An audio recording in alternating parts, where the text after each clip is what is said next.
Hi everybody. I'm not sure where everybody is, but I'm hiding in a hotel room in Florence, Italy right now. And we had a power failure about 3 minutes ago, so I'm glad that the computer's charged. So what I'd like to do is just give you an overview of what transforming schools, leading and learning in complex systems is. And I'm very excited that AAIE is one of the pioneers of launching this. The first Transforming Schools Institute was hosted in Vienna in November by CISA, and it was such a huge hit that everybody there wants a level 2. We rolled it out again in January at the International School of Kenya, and they're asking for everyone in the entire school to receive the training in September. So far, we're on a roll. The intention of our time together is for me to give you an overview of the big ideas of what it's about and to tease some interest, all transparency here, in that for the AAIE 4-day Transforming Schools Institute, which is the end of June in South Florida. Also, just to show you, I don't know, Derek, can anyone see the cover of this book? We can see your screen that says Transforming Schools. Okay, so you can see the cover of the book, yes? We can see your PowerPoint, not the book. Okay, not the book. Can we do half and half? No, it's going to be. Okay, all right, fine. We can make sure we send the book at the end of this. Okay, that's great. So what accompanies the book, the training, is a 160-page book that has divided into 5 sections, and each of the 5 sections has not only a bibliography, but actual strategies that you can roll out in your school pertaining to that particular section immediately. So it's a very, very practical, applicable text that goes with it. So getting back to the training, the goal of all 4 days is really to develop 3 specific things. Number 1 is your consciousness. Your consciousness for how complicated it is, not only to lead adults, but to shift the infrastructure of systems so that a culture of a school shifts, adult behavior within that culture of the school shifts, and how do you become conscious of what are the actual leverage points so that every conversation, every move on your mental chessboard is conscious, not accidental, which is sometimes helpful, sometimes not. So 1 is consciousness. The other category is, now that you're conscious about what are all of the intricacies and eccentricities that you want to be anticipating with adult learners, but then to become intentional so that nothing's an accident. You are very clear not only what the mission and the vision of the school is, but what is your intention every day, every hour, every conversation that leads you closer and closer to what that mission and vision is. And then, in addition to raising your consciousness and thus your intentionality, so what are the actual nitty-gritty sets of skills that I need to have in my toolkit, in my repertoire, to facilitate personalities, to facilitate roadblocks and obstacles, to facilitate energy that gets stuck in a complex system, which then gets renamed as conflict, but in fact it's energy. And so how do you get it unstuck so that we come from a place of embracing diverse perspectives and complexities rather than really getting into personal affective conflict, which means it's going to get ugly pretty soon. Now, if we're clear about what those 3 categories are, then we can start really transforming a school through how people work together, how we solve problems, how we look at alternative points of view, how we anticipate glitches in the system so we don't have to waste time and get stuck. And all 4 days support those big ideas. Day one, we major in how do you actually build trust, because we know that every team, every system is dependent upon it. And everyone says, oh yeah, we need trust. Well, what are the systematic steps and processes to make sure that trust is conscious and intentional? Again, those 2 words. And then what are the skill sets that I need to have to do that?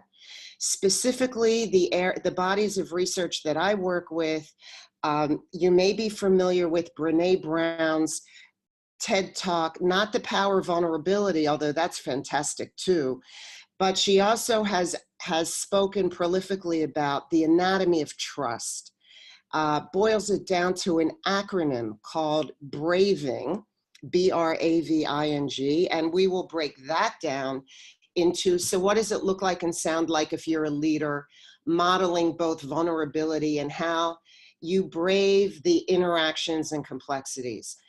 The other body of work has to do with Stephen Covey's The Speed of Trust. And so we look at both building trust through your competency and building trust through your relationships and connections that you make. We're also going to take on fear, which is a great motivator for most adults. It's what gets in the way of change. It's what gets in the way of building vulnerability and close, real relationships. And what are the skill sets that you need to have to assuage fear and build trust and build collaboration, which only happens if our fear is quieted, our trust is open, and thus we start transforming both ourselves and the work that we do. That's day one. I'll get into the details of that after this overview. Day two, then we take on Peter Senge's work of thinking systems, of the complexities that swirl around us. How is it that we can facilitate adults to become more comfortable in ambiguity, since ambiguity seems to be a constant? How do we enable people to be more comfortable with change, since change is a constant? And how do we find our own internal core and our own internal footing when we're living in the middle of a kaleidoscope that keeps changing patterns? That's the metaphor I use. And so how do we stay true to a mission and a vision when we're in free fall sometimes, when for every action are reactions? So we change one team and there are ricochet responses throughout every grade level team in the entire division. How is it that we navigate toward the right direction when we don't necessarily have a big picture or our learning style is getting in the way? Those are thinking systems. And the second part of day two, since the biggest resource that we seem to have, the shortest resource that we seem to have, is finding time to collaborate. How do we reframe meetings so that our actual meeting time is focused on transformational work, innovation work, and practical strategy work, so that our life is actually different when we go back into our classrooms by virtue of that transformational meeting time? That's different than, okay, you need to have an agenda, you need to have group roles. Those are great for keeping us organized. Now, how is it that we bump it up a notch to really expand capacity, which transforms who we are as professionals and human beings? That's day two. Day three, because we live in this systems thinking environments, things are changing, things are bumping into each other, everyone has an opinion. There's an old story that you put two people in a room, you have three opinions. So imagine if we put an entire faculty or division or grade level in a room. we're going to have conflict. That's the given, that's the constant. And so how do we look at conflict as a great opportunity to build cultural proficiency? Because everyone brings their own background, their own experience, their own family belief systems, their own ideas, their own value structures, their own ways of doing things. How do we use conflict as a cultural proficiency opportunity? How do we use conflict as a way to expand our skill set to communicate, depending on where you're from geographically, depending on what your belief system suggests? And how do we use conflict as a great energizer, a great motivator, and a great opportunity for positive energy, which thus transforms? That is a huge skill set. We're going to dig into very practical, step-by-step ways of reframing by our choice of language, by our choice of conversation, by structures that make conflict safe, inviting, fun, energizing, and it's really a transformational day. Our last day focuses on how do we stay inspired when it's March, it's not yet spring break, everyone's exhausted, when it's been raining for 3 weeks straight, when we are working with challenging kids, challenging adults, challenging parents. How do we practice self-care? How do we practice resilience? And where do we find inspiration that keeps us motivated? In addition, what are the protocols for innovation? How do we make sure we're on the cutting edge? How do we make sure we're not stuck in a rut? How do we expand our own creative potential and look at our experience through as many different lenses as possible? And then the last part of day 4 comes from all of the research work on influencers. How is it that you build influence? And we know that, yes, you can be given a formal role that suggests you have influence, but in fact, that role doesn't guarantee anybody any influence at all. And the inverse is true. It could be that you're in a role that doesn't necessarily suggest you have any influence or leverage at all, and yet you manage to run the show from the parking lot, from your phone at night. Where do you find influence? How do you build influence? And how do you build influence that is based on authenticity and sincerity, not manipulation and fear? And so each one of those, the 3 I's, inspiration, innovation, and influence, all represent a skill set. They all represent strategies that are practical, that are intentional. And again, we raise our consciousness, we raise our intentionality, and thus our skill set on each one of those. So that's the 4-day overview. Derek, I'm wondering if I could pause and invite any questions or comments before I go on, and if so, how do we do that? Sure. The best way is if people have chat open, or if you can see your mic. Now, I don't have chat open. I'm not sure how to get it. I do. So if someone does ask a question now, I could ask it in their behalf, or if they want to unmute their microphone, that's possible too. I will remute it as well after the question. Okay. So if anyone wants to type their questions to Derek, I can take those on. At the moment, there's nothing in the chat, but I have been, as you've mentioned, Dr. Brown and Peter Singay, I've put the links for those things in the chat. So if anybody's interested in following up on some of the things you've been talking about, I put those in the chat as well. Great. Okay. Okay. So the first day specifically addresses building the strategies for building an inclusive and welcoming community of learners for the adults. Because if we don't have that, we don't have trust, and we're certainly not going to address fear. And equally, everything that I model and that I ask the participants of the Transforming Schools Institute to enact are strategies that in turn not only can be used with the adults, but can be used with students, can be used with parents, because we're looking at every possible vantage point for transformation. Intentionally building trust, again, with those three categories, with adults, with students, with parents. How to build a collaborative, transformative school, and I'll share what those attributes are momentarily. How to build psychological safety. That's with the adults, that's with parents, that's with students.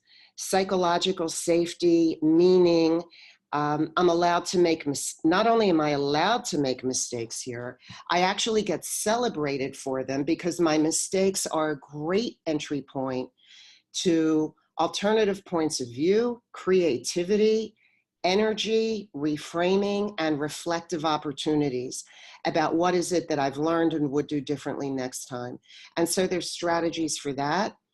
And also breaking down the 4 categories of emotional intelligence so that not only are we conscious and intentional, those words again, about living out all of those 4 categories, but then how do I raise the skill sets of everyone around me? Because if we're not living from an emotionally intelligent place, our collaboration and our transformation is really compromised. And so how do you do that? How do you do that with someone who has very little emotional intelligence? And yet we're working in a people organization, and every conversation or lack of conversation communicates something. So we raise our consciousness and intentionality about that. I'm going to jump to belief systems. What's true about all of our time together is that we're all here to learn how to be the best transformative educator that we can be. So what that suggests then is that none of us have the ability to be intellectually arrogant. If anything, this is a great equalizer to maximize how intellectually humble we are. Because when we're in an active transformation, we're in a process and we're not necessarily sure where it's going to end up. How do we build our own self-trust and our own inner core and trusting our own capacity to invite transformation within ourselves and everybody around us? That's humble work. And so when we're all in this process of learning and growing, we expand our learning from each other. And there's something really quite moving and something that I know I feel deeply every time I'm with a group of really talented, intellectually humble, intellectually hungry educators, and we're all transformed by the end. Actually, the feedback from the International School of Kenya literally included over a dozen comments that literally said, I feel transformed, I'm different, some variation of that theme. We all come with open minds to new ideas. Building cultural proficiency, building our openness to diverse perspectives, learning how to withhold judgment and interrogation and our need to solve somebody else's problem means that we learn our own self-discipline, again, a version of self-trust, and that we're open to testing new ideas. We build a belief system on that for our 4 days together. We can't say something isn't going to work unless we have at least 3 data points that suggest there might be a slight flaw and it might be tied to that context, which still means it could work in a different context, as an example. The third bullet, everyone has something to contribute. Each one of us adds value, regardless of our position, our formal, our informal roles, our our years of experience, where we've lived, where we haven't lived, the broken pieces that we bring to the table, the ways that we've learned to live with our broken pieces, all adds depth, complexity, and interest to the table of contribution. And then the last belief, that we will always be modeling reflective thinking. So for those of us who are internal processors, you'll have plenty of time to reflect. And equally, for those of us who are external processors, we're going to have equal opportunity to collaborate and learn from other perspectives, which expands our capacity.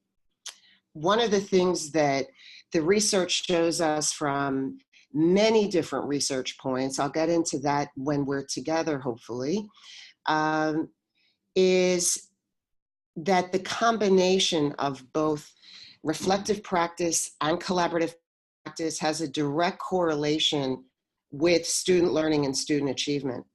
So when adults learn how to do not just active listening, paraphrasing, but what I call in transforming schools, deep listening, and a skill set for that.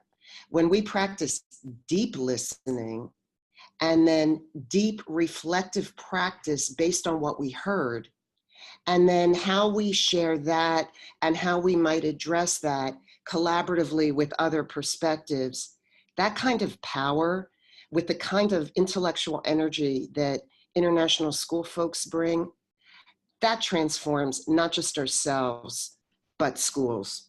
And so that's what we're working from in terms of a platform. We will always be looking through a model of what I call a triple helix. So the first strand of this triple DNA helix, if you will, is that you're here because you're building your personal capacity. That's implications for your own learning. As a school director, as a principal, as a director of teaching and learning, as a head of department, as a superintendent, how can I expand my capacity with those skill sets? And equally, how do I influence the adults around me based on that learning? When I'm interacting with children, and no matter what my role, it's all about the kids. Every action we take is ultimately for the benefit of the students. So what would the implications be for the learning of every student that is enrolled in your school? And so we practice those three lenses equally. And this would be another link that you might want to add, Derek. Working with Simon Sinek's work on the golden circle and the compelling why. What's the compelling why that actually gets you out of bed every morning to do this important work? And what's the compelling why that would want us to even consider growing our capacity and consider the concept of transforming ourselves, the people around us, our environment? Why? If the only thing we do is stick with, this is what we do, and this is how we do it, it's going to go flat in about a minute. And so companies that go out of business are all about, this is what we do, this is how we do it.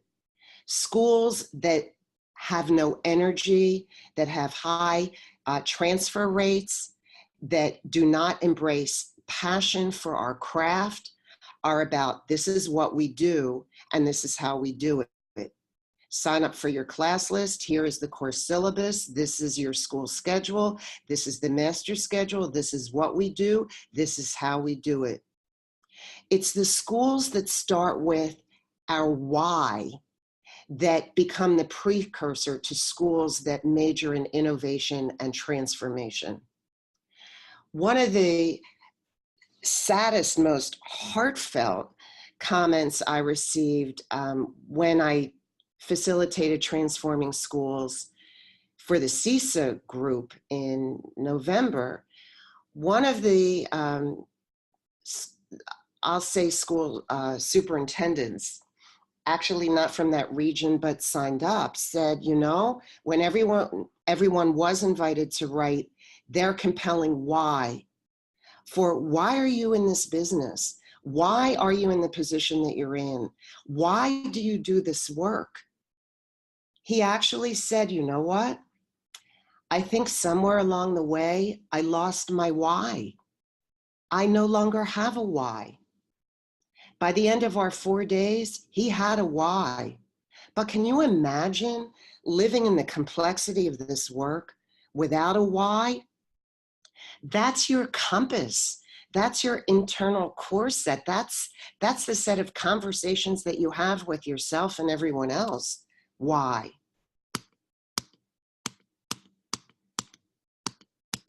So Simon Sinek, if you're not a fan of his, you want to be.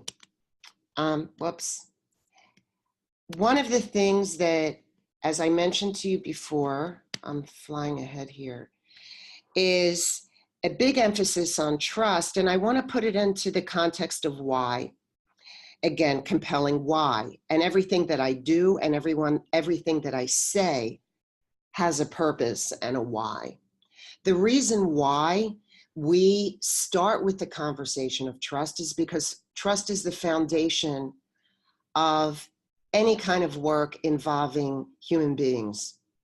If there's no trust, there's no collaboration, there's no conversation, there's no innovation, there's no risk-taking, there's certainly no transformation. There's no sharing, there's no looking at each other's data, there's no learning from each other because I don't trust you. And so looking at Patrick Lencioni's research, and Derek, if you can include the link of the 5 dysfunctions of teams, and there is so much free training, strategies, syllabi, all kinds of things supporting the 5 dysfunctions of teams. You definitely want to dig into that. But if you'll notice in his triangle, the biggest dysfunction of teams is the absence of trust. Because if I don't trust you, nothing else is going to happen. I'm not going to share with you my honest thinking. I don't trust you, and thus I'm not going to be honest, and I'm certainly not going to take on conflict. If I don't trust you, I'm certainly not going to be vulnerable. I'm certainly not going to be sharing my student work, nor do I care to look at the student work of yours. So just to put it into context from Lencioni's work, trust is the be-all, end-all. And here's the next clinker. If I actually don't trust myself and believe in my own capacity, my own compelling why, my own ability to provide, to believe that I have something to share, then what I'm actually going to do in my own self-preservation is diminish everyone else around me.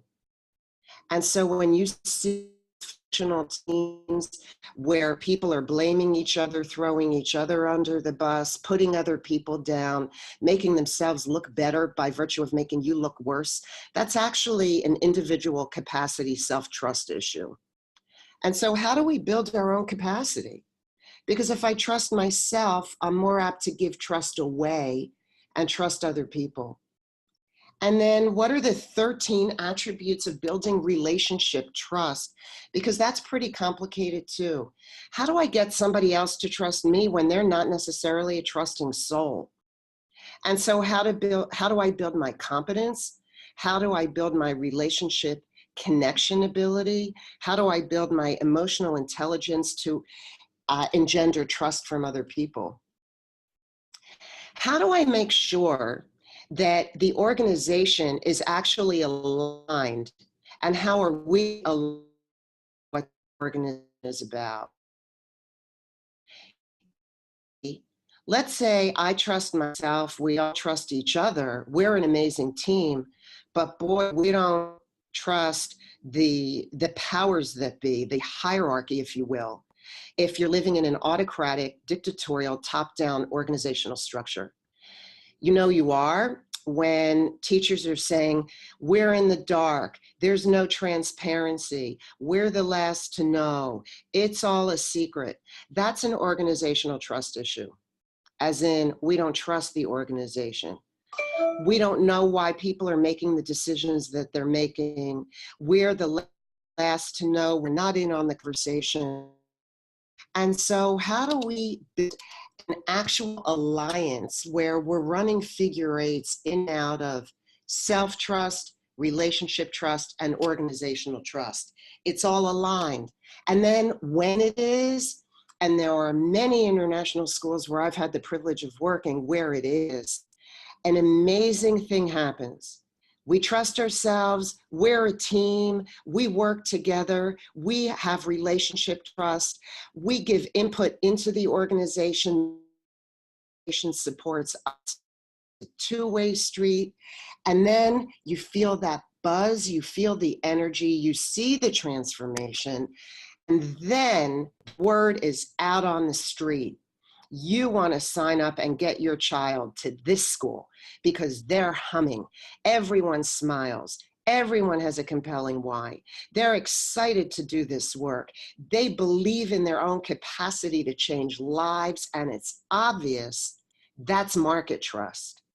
When every parent is singing the praises of the teachers, of the energy, of the karma, of the feeling, of the culture in the halls and the walls, because there is a trust in the market of what this school is about. Lastly, when all of this is aligned, and again, our first day is making sure that this isn't accidentally intentional, conscious, purposeful. We build self-trust in all of us to such an extent that we actually believe that we do have the capacity to change lives. If I'm a student in first grade, I have capacity to change lives through a service learning project that's a whole lot more than let's raise money to give a donation by selling cupcakes, which certainly is a start.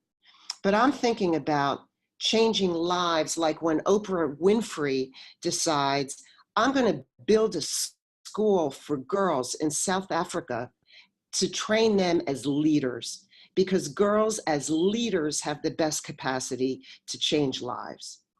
As mothers, as parents, as societal members that pass on family lineages and belief systems to change lives.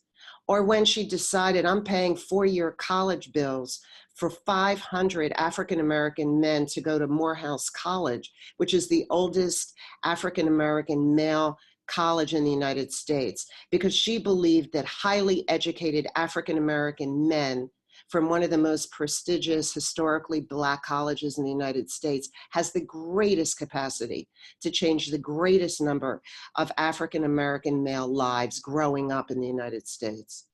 So how is it through our service learning work that we can look through a lens of societal trust that we believe we really can make a difference? That's trust. And so I'm going to jump over some of these, looking at our time, some of the quotes that we'll get into. But let's look at Lao Tzu saying, a leader is best when people barely know he exists. When his work is done, his aim is fulfilled, they will say, we did it ourselves. Because we view leadership in a transformational context as giving it away. We can expand our leadership by building leadership in the capacity of every single person around us. So teachers are training their students to be leading their own learning. And Derek, another link, Ron Berger, leaders of their own learning. Building student voice, student agency, student direction in every child, early childhood through 12th grade. And so teachers are infusing leadership in their kids. Administrators, teacher leaders are infusing leadership in every teacher. That we're giving it away in the name of building capacity, transforming schools to be our best selves every day.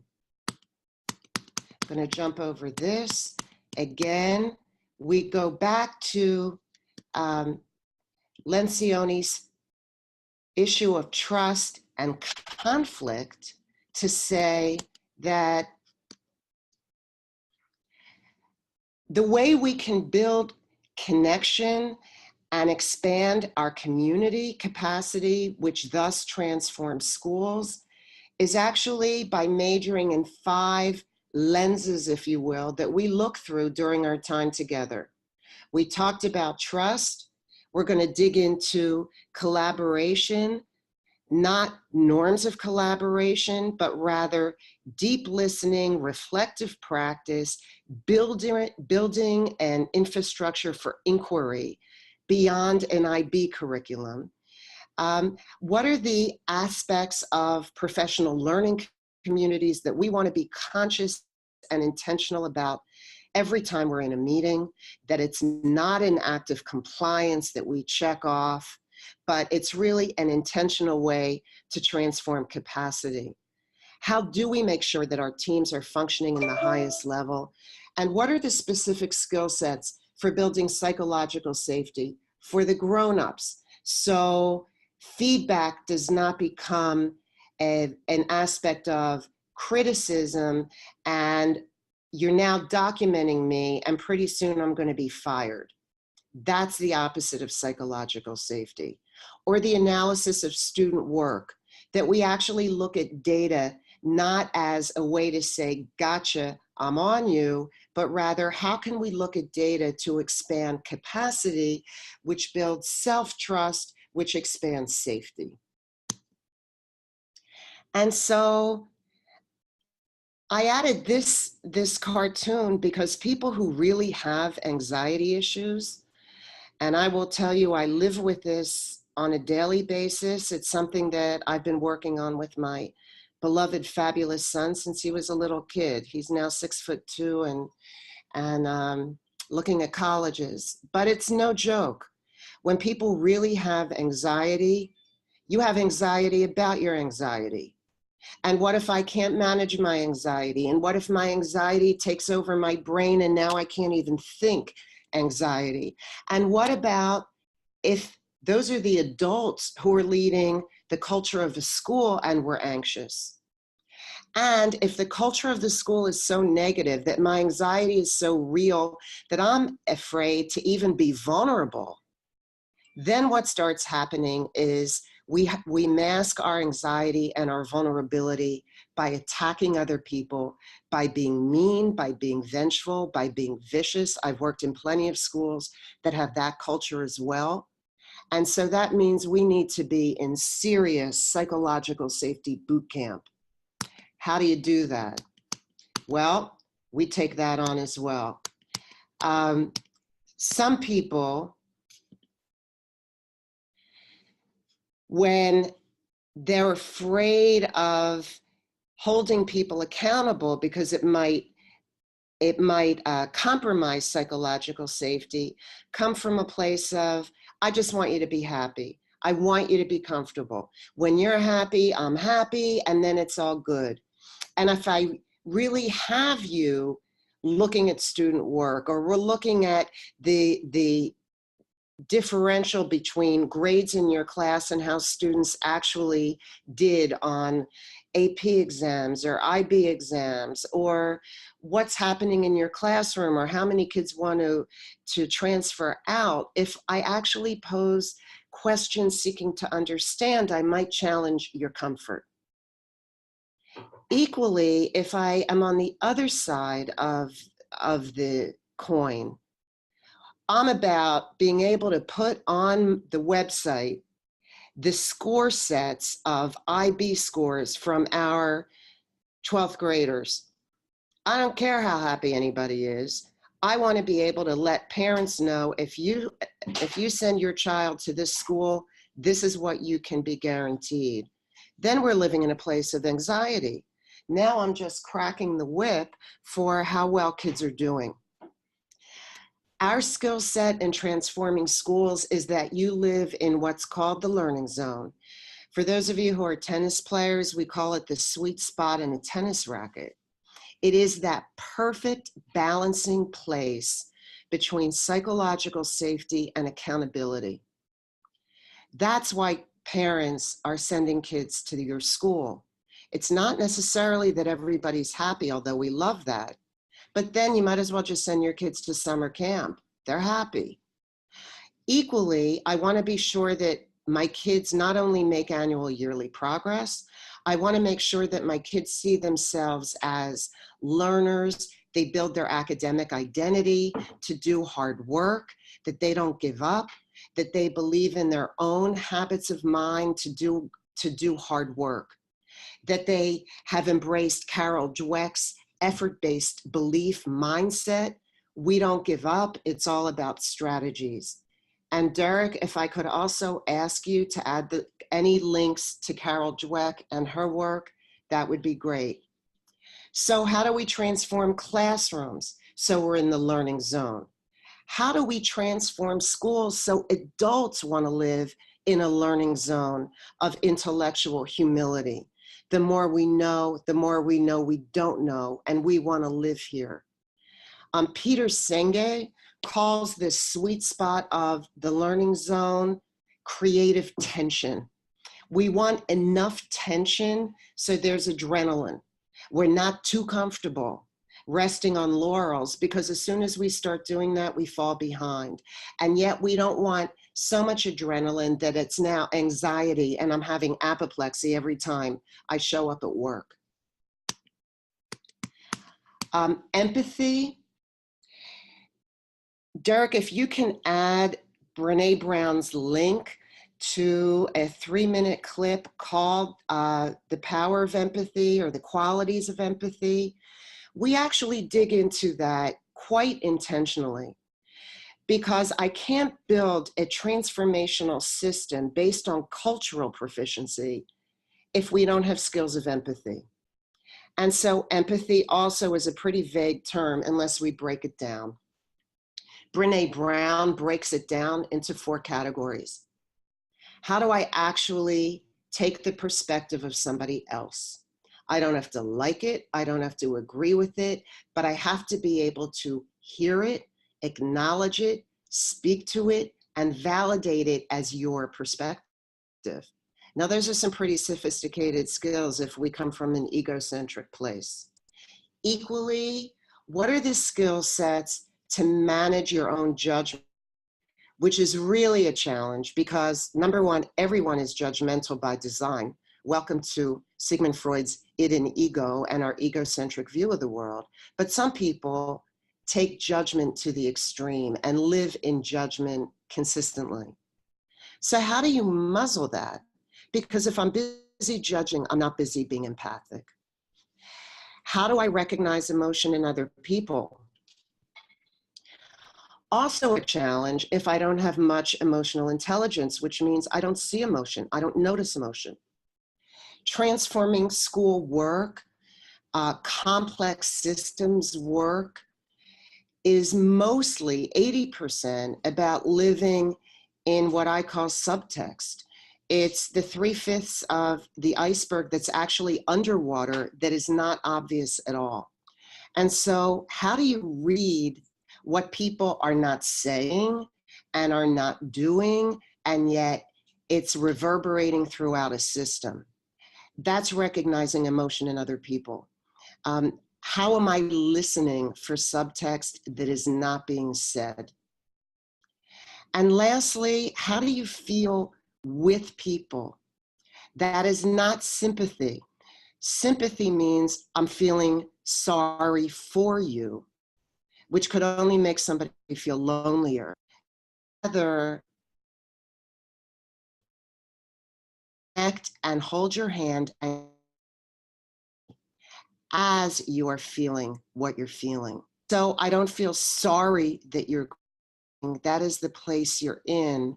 How do I keep you company in your grief so you know you're not alone? That's feeling with people. One of the reasons why transforming schools work intentionally takes on the 4 categories and skill sets of empathy is because there is a huge rising research issue of bullying in schools. It's really hard to bully somebody if you live in a world of empathy. Conversely, it's very easy to bully somebody if I have not honed my empathic response.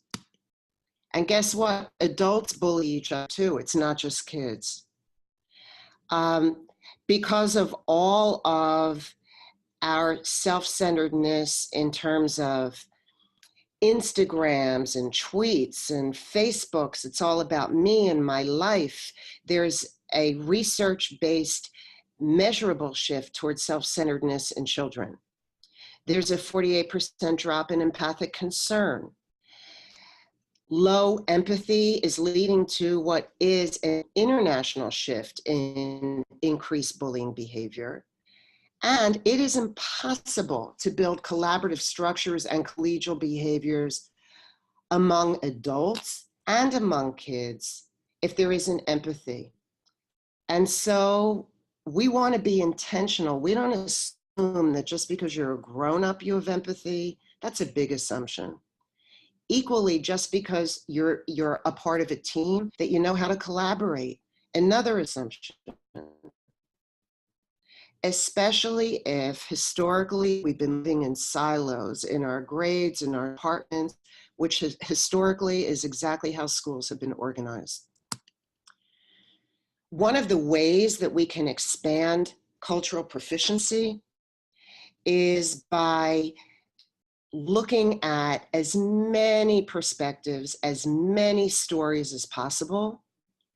There's a brilliant TED Talk called The Danger of a Single Story, presented by a Nigerian woman, Chimamanda Ngozi Adichie, who talks about the danger of only looking through our lens. And so one of the skill sets that we're going to be honing is expanding lenses as widely as possible. Another link, Derek, you might want to add to this is Elizabeth Lesser. And if you haven't been reading her books, you want to. Broken Pieces, brilliant book.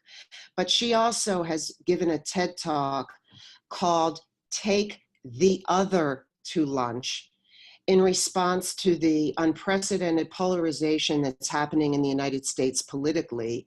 And yes, it's happening around the world now. Just look at what's happening with this past week's elections in Italy, as an example, or what's been happening throughout Europe. The fact that, well, I don't want to get political here, but there's a shift in not wanting to listen to other perspectives. Brene Brown's most recent book called Braving the Wilderness, which just came out a couple of months ago. You definitely want to read that if you haven't yet. Addresses this. So take the other to lunch. Elizabeth Lessing's TED Talk majors in the collaboration skill we learn in this training called deep listening, which is withholding judgment, interrogation, withholding advice giving, withholding your own personal egocentric story to listen to something that even might make you wince. How do you do that? A transformative school must be a collaborative school if the transformations are to occur, and the collaboration must be built on deep listening.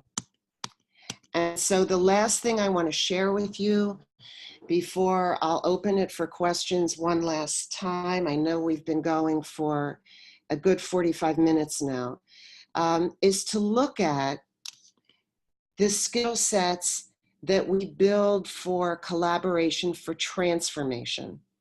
I addressed deep listening a number of times thus far this morning or this afternoon, depending on where you're living. Also, how do we build inquiry?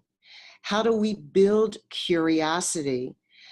If you get into any of John Barrow's work, Building Your Curiosity was his groundbreaking book. He's written a few since that really expand an inquiry process beyond the International Baccalaureate set of competencies. We're going big and deep here in curiosity and inquiry. How do we brainstorm as widely as possible without throwing judgment in on the table, because that's like throwing a bucket of cold water in. And so expanding the 4 attributes of creativity, fluency, flexibility, elaboration, and originality. You might find, Derek, the link to the letter E, period, Paul Torrance, Torrance's work on creativity. How do we dig deep in data analysis? So we're not just acting compliant, following an Annenberg Institute, looking at student work protocol to look at data and then we can check it off. But rather, how do we reflect deeply? What do we do differently in terms of behavior? What instructional strategies do we trade in and give up based on what the data is telling us? How do we expand our emotional intelligence so that we can manage ourselves as well as other people and reflect for transformation? And so I know I've been talking a million miles a minute because this is just an introduction. It's a teaser. Between now and when the 4-Day Institute occurs, you are cordially invited to email me, to Skype with me about any of these topics, issues, questions that you might have. But now, I again would invite you to type in any questions, any comments that you'd like to share, and then we'll summarize. Derek, do you want to share those with me if they're being typed in, or what No, do I you have it. recommend? I have it. So I'll just ask on behalf of the folks who have typed in a few questions. So we're going to go Okay, back a little bit. Tim great. Carr asked about the conflict as opportunity, and what are some of the techniques and language for shifting from a toxic to a constructive conflict? Great. First of all, hi, Tim. Thank you for your question. First of all, conflict becomes conflict because I look at it as win, lose, either or. I'm right, you're wrong. And that alone is going to lead to a fight. So some of the words we're not going to use are things like I disagree, because now I set it up for an either or, right, wrong mentality. Or the words I could argue. Well, who says we're arguing? There's no need for argument. Rather, the language that takes its place are things like cognitive debate. I see it a different way. An alternative perspective might be. Another idea could be. And so instead of either or, it's both and thinking. That choice of language comes from Barry Johnson's work. Derek, here's another link to put in on polarity management. How do we manage polarities that exist in a system? And systems are filled. We want to make sure that both polarities, because of beats, is going to go down. So that's a little teaser on language. It's actually a big lesson within the Transforming Schools 4 days, and we do all kinds of case study analysis with what I call a last language, rather than right or wrong. Another question, Derek? Sure. It's definitely a day for the Tims. This is from, let me just go back up, Timothy Kelly. And his question was, I worry about the apparent dichotomy of self-trust or inviting transformation versus the vulnerability of an organization to those colleagues who identify initiatives as inherently enforced transformation. So I think it's kind of a top-down model that he's asking about. Yeah, absolutely.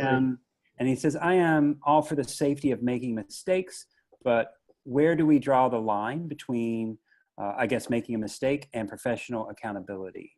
Right. And so, first of all, hi, Tim number 2. You're absolutely right, Tim. And that is an example of a polarity. If you remember the 4 quadrants, that matrix of the dance between psychological safety and accountability, that's a set of polarities right there.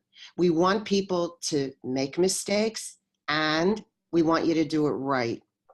And we want it to look good. And both are true. And so how do we find psychologically safe places to learn, to practice, to not beat you up? You made a mistake. And how do we make sure that mistakes are not a consistent pattern of daily behavior, which is why the mistake has value when we actually practice reflective thinking skills based on this mistake. This is what I'm going to do differently, because the goal is to not make the same mistake.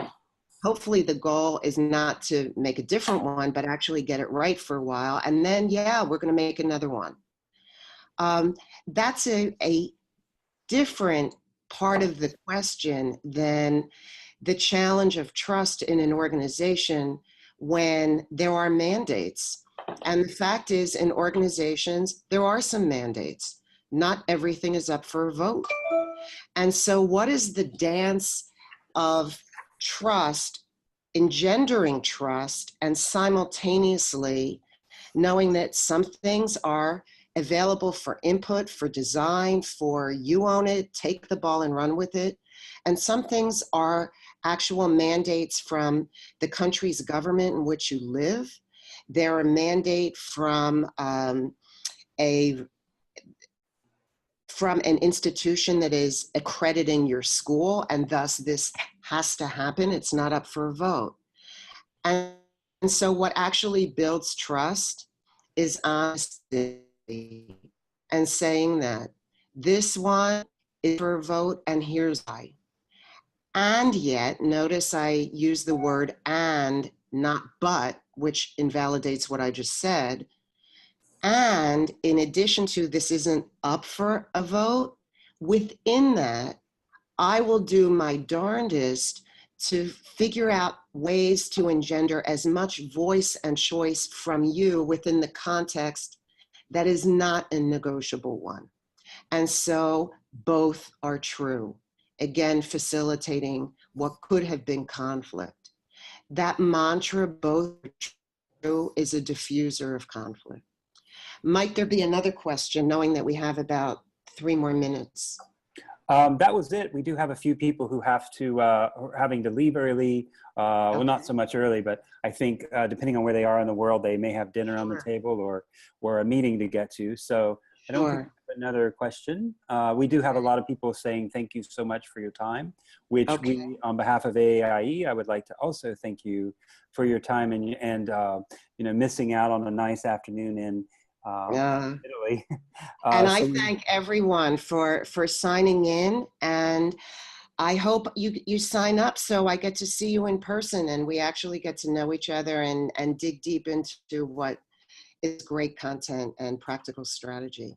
Thank you everybody so much. Derek, you want to do the last goodbye? Yeah, thanks again. I will say the chat, I posted everything that Dr. Prolman had mentioned. So the chat is also going to be available on our website which is at the webinar part of our website. So that'll be sent out to you too. So you can see the video of this conversation with Dr. Fran Prolman and the chat with all the links. I know I found a lot of those that I didn't know of, and have a lot to read and watch over the next couple of days. So really appreciate it. Wherever you are, I hope everything is great. And thanks again. Hopefully we'll see some of you this summer. Thank you. Great. Thank you, Dr. Coleman. Thank you, everybody. Bye-bye. Bye-bye.